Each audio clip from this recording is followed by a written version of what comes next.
welcome back after another week break. So this is kind of another recap tea where we go over kind of what happened while we were gone. So it's kind of a December recap so far. Yikes. A lot of stuff has happened. That was more like it's already like a week into December. I know. Christmas is in 2 weeks. So, yeah. We're decking the halls on Friday. It'll be good. So December 1st is World AIDS Day. We'll start there. Harry wrote a very nice letter through Sentabali, or I can never pronounce that right, which of course people hated because it does two things. It reminds them that Harry founded a charity when he was like 20 years old and still has a relationship with them. And he of course brought up his mom, which he does because, you know, Princess Diana did a lot of things with HIV and AIDS and is somewhat credited for changing a lot of narratives by being willing to touch AIDS patients when no one else really was, at least not publicly.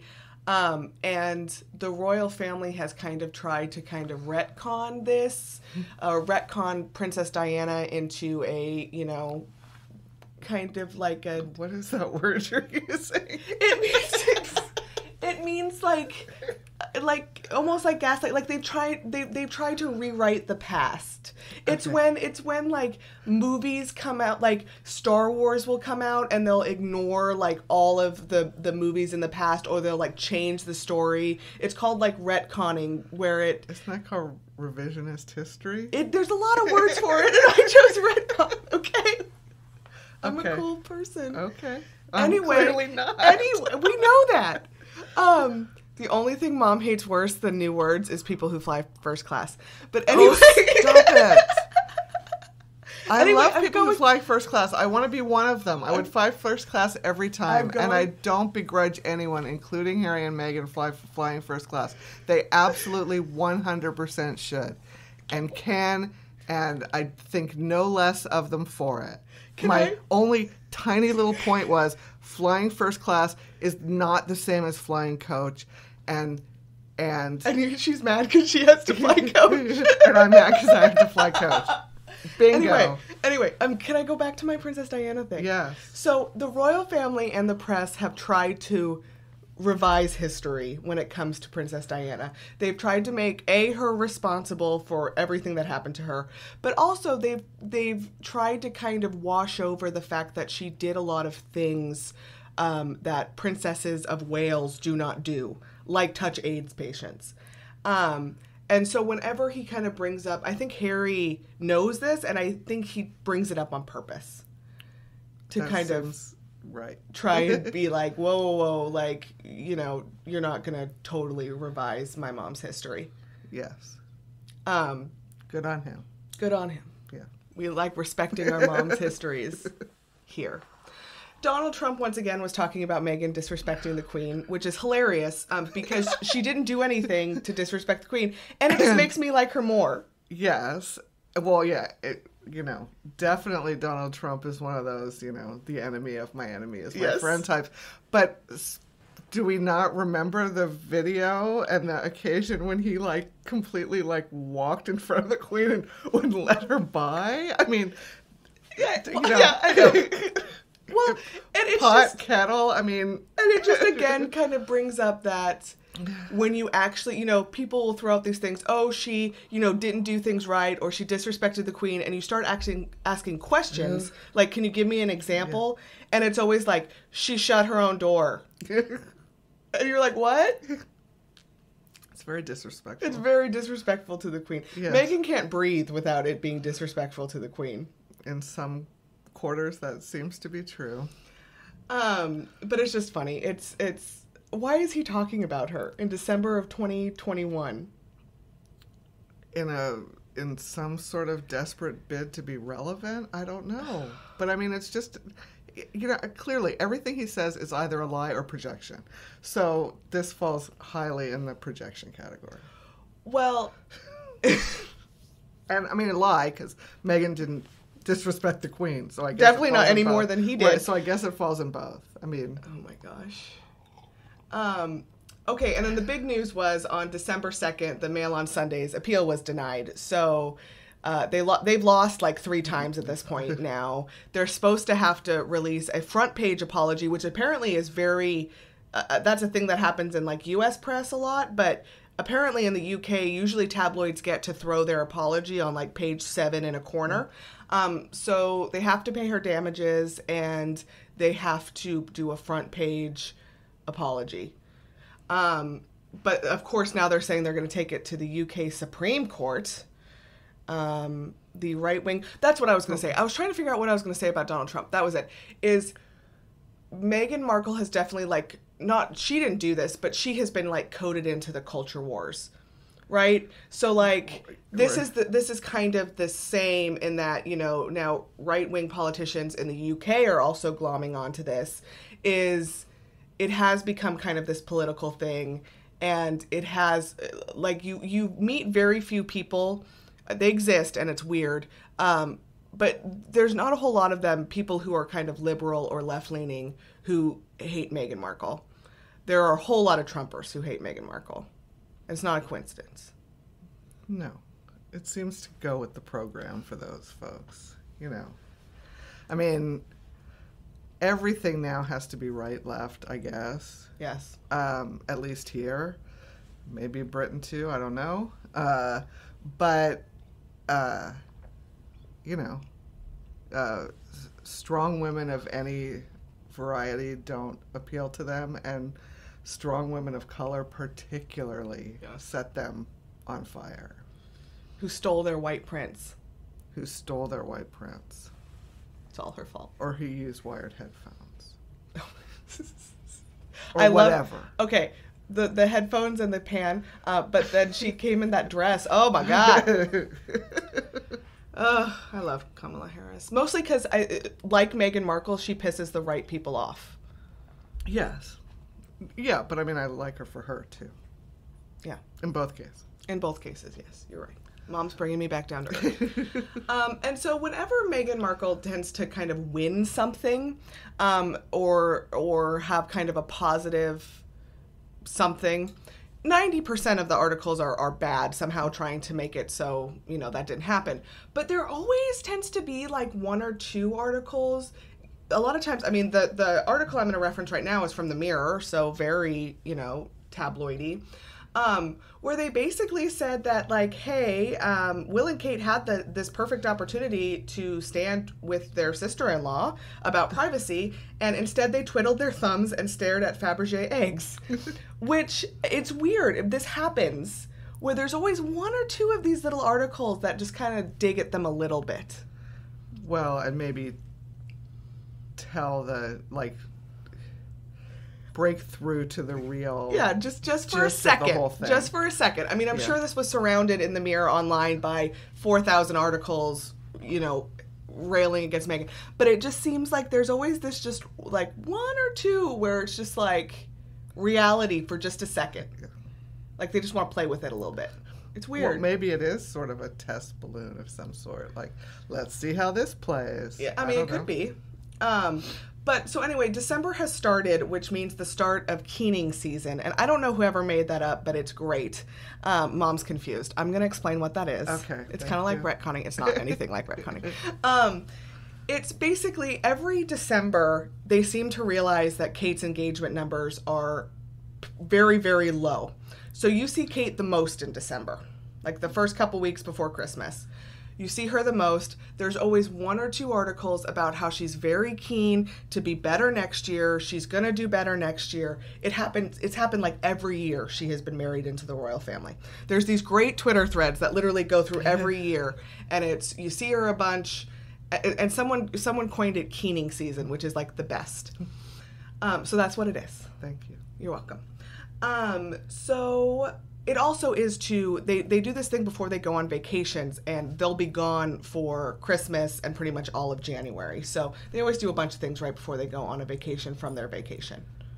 Yeah. You know, it's important. It kind of front loads. Yes. They try and get, like, banked credit. Yes. Yeah. And so anyway, keening season has not gotten off to a good start this year. Kate was recorded with school children very pertly saying, "What else?" and rolling her eyes when they asked about Harry and Meghan. And then in her next official engagement, which of course they come very close because it's keening season, even in the official photos, she alternated between looking really bored or kind of pissy at the Victoria and Albert Museum. To counteract this, because it's her most important season of the year, we got another round of Meghan made Kate cry stories. They really need to get they need a new act or new jokes or something. It's very predictable. Stale and predictable. Ooh, that's the hashtag. Stale and predictable. It's just, I don't know. I don't know if we've ever had a keening season so far just go this bad. And it also is notable we have yet to get our Golden Kate article, and it's the second week of December. So, it's coming. Don't worry. It's coming. It's just running a little late. Well, and maybe it's going so badly because, it seems to me that Harry and Meghan have had a pretty good year. So their keening season's going just fine. So maybe, with all that comparison out there, it's... Well, and I think kind of the timing, too, of this Mail on Sunday, basically all the royal family got out of this was confirmation that William is willing to work with tabloids against a member of his own family. Yeah. Which isn't a great look. Which isn't a great look for them. No. Because even though they've been trying to retcon the whole Diana thing, I think there still is kind of that feeling, of course, that the tabloids and Prince Charles were horrible towards her. And kind of this idea that one of her sons is now teaming up with them to push out, she's already gone, but to work against another female member of his family is bad. It's real bad. Well, and it seems like confirmation that they were, in fact, pushed out and didn't just randomly decide to bail. No. I think the royal family would like it to seem like that this was just a rash, impulsive, completely out of the blue decision, and not a, kind of grasp for, normalcy and a lifeboat and getting away from all the horribleness. And this just seems to confirm that, everything that's come out pretty much since the Oprah interview has just 100% confirmed everything that Harry and Meghan say. Well, and it kind of also leads more credence to her saying, I felt like I wanted to kill myself. Yeah. Because everyone was working against me. And you see these texts now being released, which apparently she doesn't have her texts because they insisted that, they couldn't keep their own text. They had some kind of software where your text would be deleted because people were hacking into their stuff. It'd be interesting to find out if it was just Harry and Meghan or all members of the royal family. But Jason Knopf has his. But it kind of leads credence to what our thoughts have always been, which is if it was just the press, it would have been okay. But it wasn't just the press, it was the family too that were actively certain members were actively working against them. Well, yeah, it absolutely does that, especially since I think another thing we've learned recently is that the royal, I don't know, learned is the wrong word, probably been reminded of recently, is that the royal family definitely tries to sort of put the thumb on the press and control them, and can in fact do that when they want to.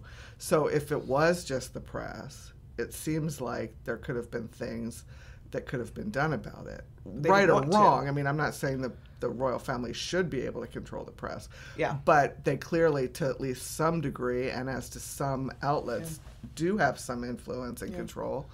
And they, if it had only been the press, why wouldn't they have tried to fix it if they wanted to? So they clearly, A, didn't want to, and B, it wasn't just the press. Well, that's my, so there's always a spectrum of people, and there are some royalists that aren't completely insane, right? Like everything, there's a spectrum of people. And so there are a handful of royalists on Twitter that seem to kind of live in reality rather than just the, royalists or royal members of the family can do whatever the hell they want, whatever, we love them. And that's what they always say. You know, the big line is that apparently the Queen did try to intervene with Diana a couple times and it didn't work, and so she didn't want to do the same thing with Meghan. And it's like, it doesn't matter. This story would be very different if the royal family had publicly tried to intervene, even if they had failed, if they had failed with the press. This story would have been very different if there had been more of a public attempt to do something. Well, or even a public, like, show of support of some kind. Anything. Yeah. Anything. This story would have been very different. Yeah. And all of that is telling. All of that is telling. Well, their refusal, I mean, even when there were riots in London, not a single member smokes. Not a single member. They would do better if they smoked a little something every once in a while. Anyway, not a single member said anything about Black Lives Matter. Spoke was your word. Yeah, that was the going for. Yeah. Said a single word, and even like, I mean, you don't have to get political. It can be like, hey, there's riots in front of our palace. Yeah. I hope people are safe. You know, but no one said a word. Like, there's just been a lot of things that have passed where their silence is telling. Yes. Yes. Yes. Okay, we're in agreement. Woo! I'm going to read to you now. Okay. Because this kind of puts... The Guardian put out an article with this singer. And are you ready? I have to read. Okay. The self-delusion frequently spreads to those who cover the royals. One of the most hilarious genres is the first-person article by either the legendary royal correspondent or the legendary royal photographer along the lines of, "What happened to my former cheeky chappy friend Prince Harry?" To which the answer is, he's not your friend, he never liked you, there was never any mutual respect for each other's work, you were barely tolerated, the end. This relationship between press and royals is like the relationship between stalker and stalkee, or Britain and the U.S., which is to say only one side thinks there is one. And it was just like, okay, damn. Which is, again, talking, you know, this whole BBC thing came out, which we'll talk about next, but there were all these, and notably this BBC thing was recorded before the Oprah interview. I don't know why it came out so late, but all of these photographers, you know, Royal Rhoda, which is like a hilarious job title. It's a very pathetic job title. Said stuff along these lines of, oh, Prince Harry was my friend. Oh, he was always like the nicest one, blah, blah, blah. And then Meghan came along and changed all that. And I just love this line of like, it was always in your head. There never was a relationship there. He tolerated you because he had to. Yeah. He's always been very open about his dislike of the press. He very much thinks that you people killed his mom. Yeah. And he tolerated you. Of the press in general. What do you mean? The press in general, I think this is talking about. I mean, The Guardian's not a tabloid. No. But she's specifically referring to, you know, these people who call themselves royal photographers or royal correspondents too, of like, you thought there was a relationship, and so you're like brooding this personal loss. Yeah. And it never existed. It only existed for you. Yes. And I'm just going to keep my lips zipped because I got in trouble last time saying that. Oh my gosh. We don't think Prince Harry has some like... This says... Oh my gosh. The Guardian is talking about the press.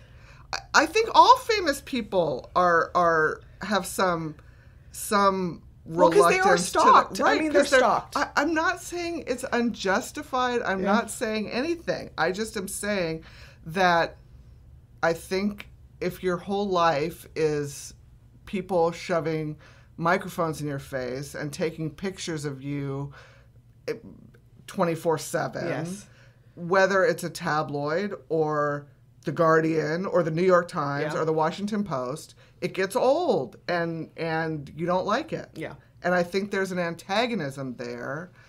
Well, I think you can... But I do think that this happens, I mean, not only with Harry and Meghan and everybody, I think the press as a whole, and whether it's with celebrities or politicians or whatever, thinks that they're buddies somehow. Yeah. And I don't think the other side does. Buddies have the same... Yeah. No, and chummy feelings. I think you can be, because again, it goes back to that spectrum comment, right? There used to be, it's getting harder and harder to find, but there's like journalism. There is the press being antagonistic because they have to be, because there is some public thing that needs to be exposed, right? Like, so there was. There was. I'm not sure there I know, that's what is. I'm saying. It's hard to find, but there is a role there that the press has to be antagonistic. And they should be antagonistic. Right. They shouldn't be buddies. No. But then there also on this spectrum is shoving a camera into a car to get you coming home from dinner. Right. Which has no public, there is a spectrum. Intrusiveness. There is an intrusiveness with no reason. Right. And there has, I think, again, with the kind of age of like social media and all that stuff, there has been, there isn't, gatekeeping is always used as a bad word, but there used to kind of be some gatekeeping of this should be public knowledge and this doesn't have to be public knowledge. And I think those have kind of disintegrated where people feel the need to, it is our right to see photos of someone's baby 2 hours after they're born. It's, and I think that antagonism is kind of what they were talking about. And I think Prince Harry realizes that the press play a role and it's an important role, but I think he has been hounded his whole life. And I think that is where that antagonism comes from. Like, I don't think Harry thinks like the press should disappear. Well, no, but I think that there's... I mean, probably like many of us, he wishes that there was still investigative journalism of things that matter. Yeah. And that there was more sort of discretion as far as what the public actually needs to know and what's just obnoxious, get in somebody's face and invade their privacy for absolutely no reason. Yes, for money. For money, yeah. To sell stories, to get clicks, whatever. I mean... regardless, it's for profit somewhere, and that's bad. And people who have, I mean, I understand and appreciate the fact that people who are followed around all the time by whatever kind of media outlet, it gets old. And I mean, there's some degree of,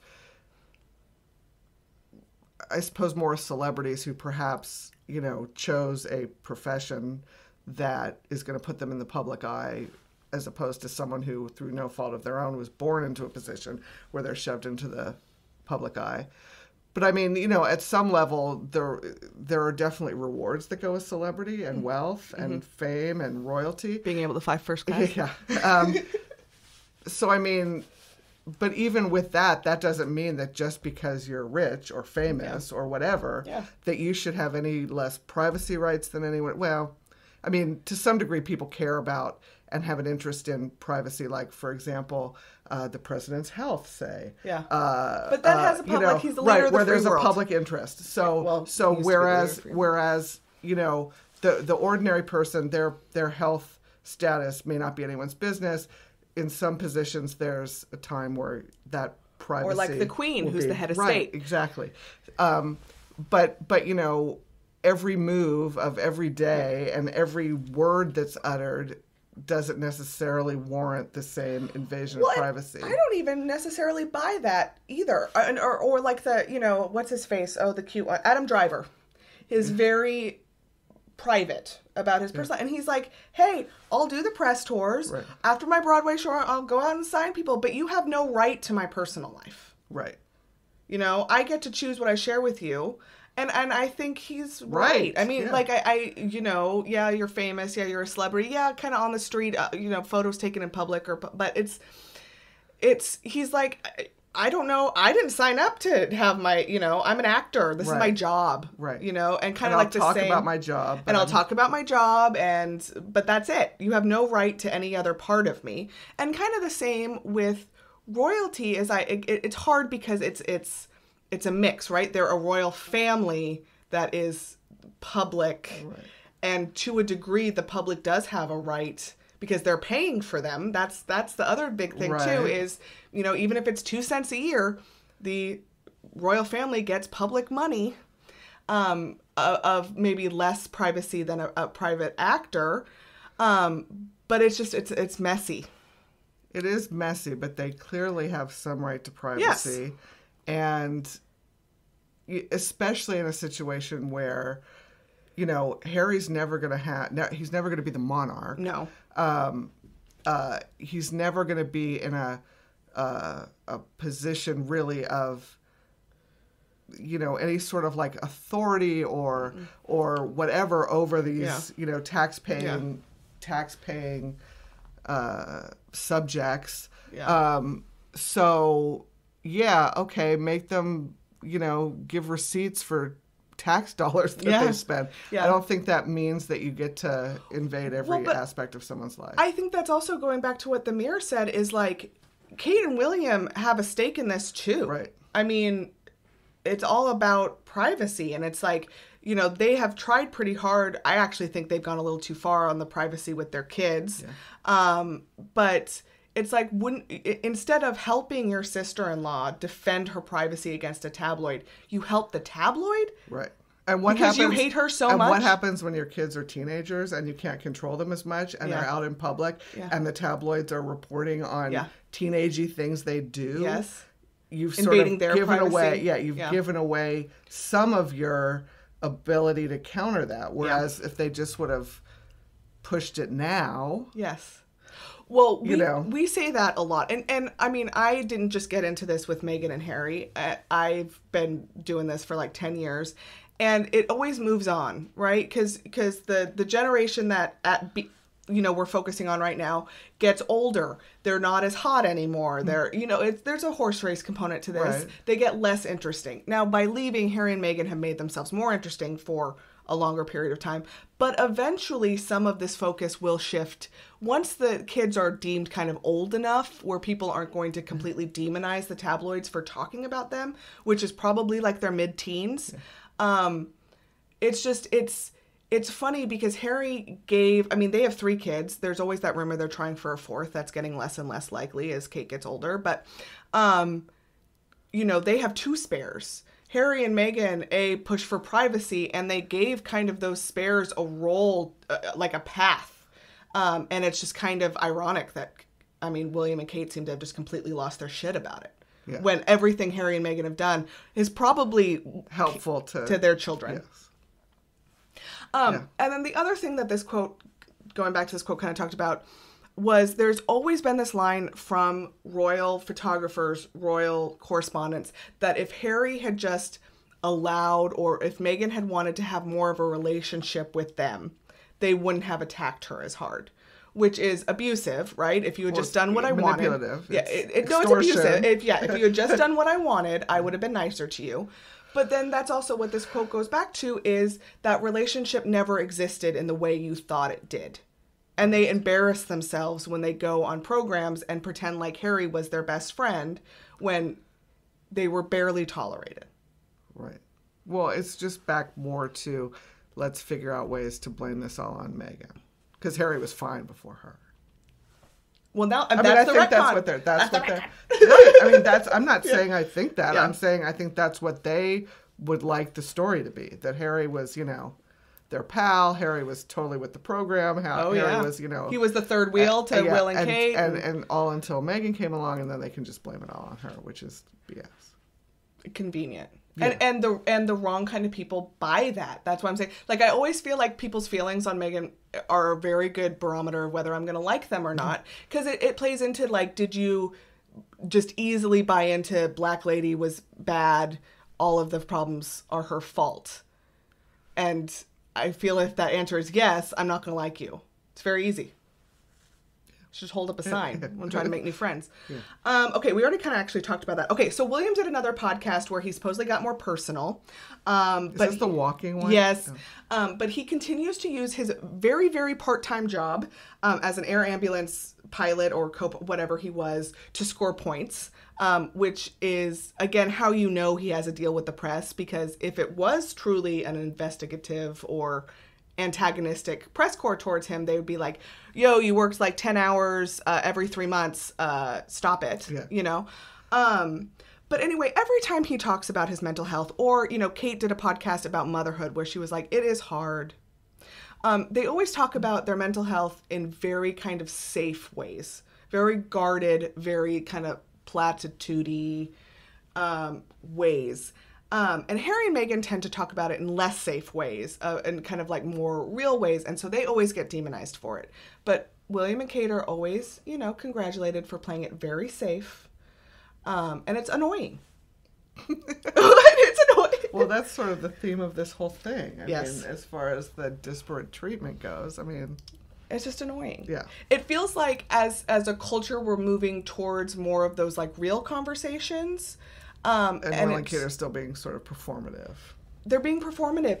And it bugs me that every time Will is kind of in truth, because like I've seen some shit working in my jobs, various jobs. It'd be like every time I got in trouble with my husband, or not in trouble, but like he was upset with me, I was like, oh, I had to watch this person die, so you can't be mad at me. Like, it's just, as someone else who's seen like some traumatic stuff at work, it bugs me when he's like, oh, you know, this happened, so you know, like me. It's just annoying. Yeah. It always makes me just go, ugh. It all seems to always circle back to the insincerity of the whole thing, because it is like a, hey, look, I can be like real and empathetic, and I know I can experience trauma like everyone else, and it affects me, but it doesn't seem to be for the point of actually like empathizing or trying to bring awareness to anything. It's just, hey, maybe this is a way that people will think I'm cool and hip, and you know, I worked and I'm, you know, I mean, this is it. It all seems to be for self-serving reasons instead of for really actual. I want to address this for some non-selfish reason. Yeah. Well, and I hate to say this, as a healthcare worker, you know, through COVID, they've tried to do a lot of things with like healthcare workers and stuff. And I mean, of course, there's going to be a little bit of a culture difference between the US and the UK, but you can like tell when someone's bullshitting you, when they talk about this kind of stuff, when you work in this field. And every single time I'm just like, oh, you're full of it. Oops, sorry, hit the mic. Every time he talks, I'm just like, eye roll galore. It's never sincere. Yeah. And I mean, it really does seem like when you circle back around, the Cambridges have a sincerity problem. And that's why so many of these things come off as either performance art or where Kate's sort of exasperation comes through with the kids and the eye rolling and the because it's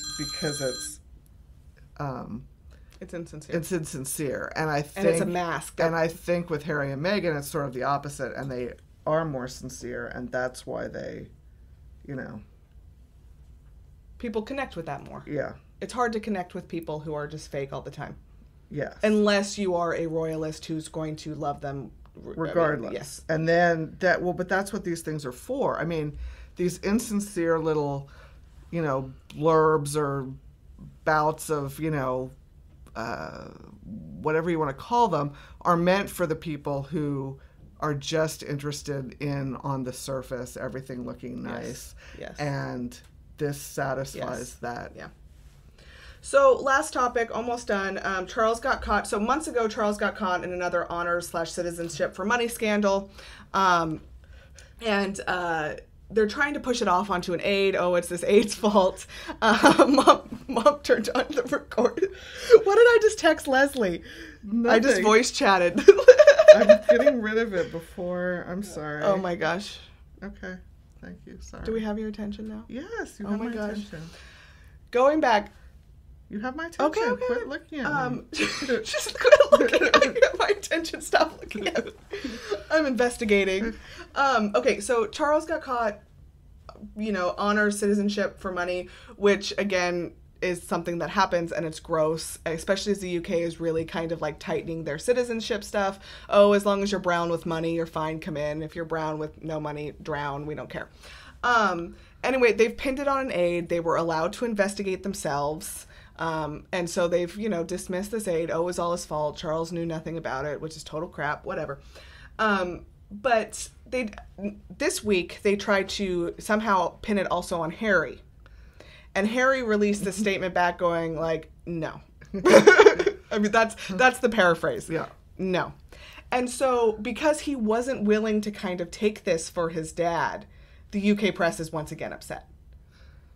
As you said, stale. It's just, it's ridiculous. Yeah. It's every time, they honestly... Every controversy cannot be Harry and Meghan's fault. And it again goes with all these adults in 2021 thinking that a grown man's role in life was to play the scapegoat for other adults in his family and his wife. I mean, it's just, and they say it with their full chest of like, well, yeah, he should have just taken that. Duh. That's what he does. That's what he's supposed to do.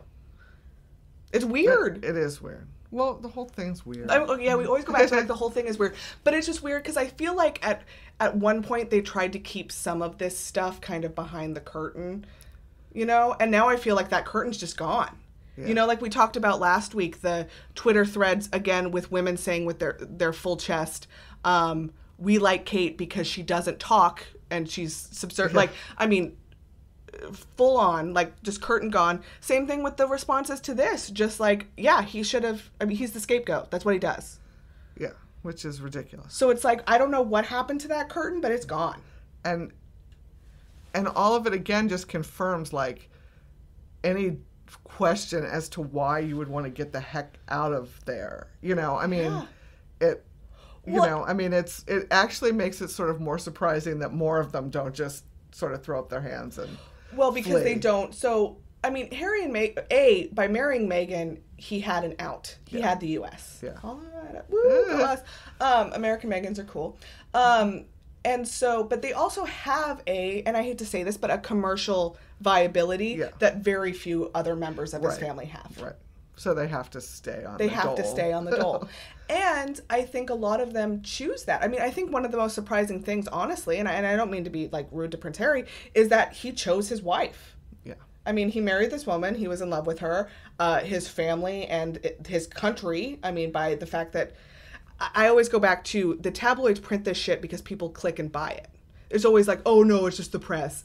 They say this stuff because it sells. So to a degree, his country basically, you know, I mean, racially abused his wife, and he said, screw this. Yeah. I'm going to the U.S. Yeah, good for him. Good for him. Yeah. Anyway, that was my whole little TED Talk. But anyway, Harry has nothing to do with this cash for scandal. How long? I mean, maybe that's the other reason they're annoyed. I mean, because with Harry and Meghan at a distance and not involved in anything, it becomes harder and harder to blame everything on them. Well, and I also think the curtain has disappeared because the level of apathy towards members of the royal family is crazy. I mean, Charles is getting caught. He obviously knew about this, trading money for citizenship and honors. Andrew, we can't even, but even, you know, William and Kate. I mean, Kate's little snafus this week, 2 engagements in a row where she didn't perform very well, nothing. Because they know people don't care. And so that level, you know, people say royalty's always kind of threading that line. People can't care too much or else they'll get rid of you, but also people can't care at all or else they'll get rid of you. People do not care unless Harry and Meghan are attached to the story in a way that should bother them. Well, and probably it does, which is why they keep roping them back in to things they have nothing to do with. But I think that's another reason why that curtain, that kind of mystery has disappeared. Yeah. They're just saying the quiet part out loud now in hopes that people keep clicking and buying and supporting. Good luck. Good luck. We wish you luck. We don't. All right, that is it for this Friday. No, it's not Friday. It's Wednesday. It's Wednesday. It's not even your Friday. It's your... Okay. I'm back. Wednesday. I'm ready. It's Wednesday. Happy Wednesday. Happy Wednesday. We'll see you. I'm not going anywhere next week, Woo! so we'll be back next week. Thanks for listening. Bye. Bye.